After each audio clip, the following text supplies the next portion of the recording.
যারাই রসুলের পথে চলে তারাই হচ্ছে আহলুস সুন্নাহ। আহলুস সুন্নাহ কারা? রসুলের পথে চলে। সুন্নাহ অর্থই হচ্ছে হাদিস, এই দুইয়ের মধ্যে কোনো পার্থক্য নাই। সুন্নাহ এবং হাদিস যারা অনুসরণ করে তারাই হচ্ছে রসুলের অনুসারী। আর দ্বিতীয় শব্দ একটা আমরা বলে থাকি আল জামা, আহলুস সুন্নাহ ওয়াল জামা। জামা হচ্ছে সাহাবায়ে কেরাম রিদওয়ানুল্লাহি আলাইহিম আজমাইন। তাহলে কি হলো? যারাই রাসূলুল্লাহ সাল্লাল্লাহু আলাইহি সাল্লামকে অনুসরণ করবে, যারাই রাসূলুল্লাহ সাল্লাল্লাহু আলাইহি সাল্লামকে অনুসরণ করার ক্ষেত্রে সাহাবায়ে কেরামকে নিজেদের আদর্শ হিসাবে স্থান করবে, তাদেরকে দেখে দেখে আয়না হিসাবে পুরো জীবন চলবে, তারাই হচ্ছে আহলুস সুন্নাতি ওয়াল জামাআহ।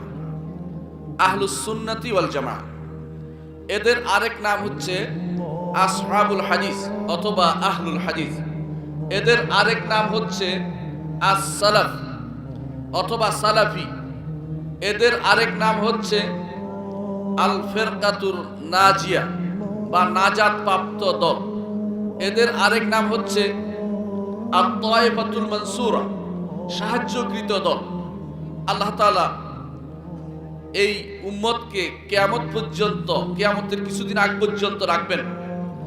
যতদিন পর্যন্ত আল্লাহর ইচ্ছা ততদিন তিনি রাখবেন, কিন্তু হকের উপর থাকবে একটি দল। বাকি দলগুলি শুধু বিভক্ত হতেই থাকবে, বিভক্ত হতেই থাকবে।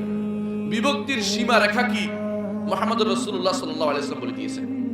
তিনি বলেছেন, সাহাবায়ে কেরাম যখন জিজ্ঞাসা করলেন যে ইয়া রাসূলুল্লাহ, আপনি বলছেন যে এই উম্মত বিভক্ত হবে, বিভিন্ন দলে বিভিন্ন মতে বিভক্ত হয়ে যাবে, এর থেকে কিভাবে চিনবো আমরা হক দল কোনটি?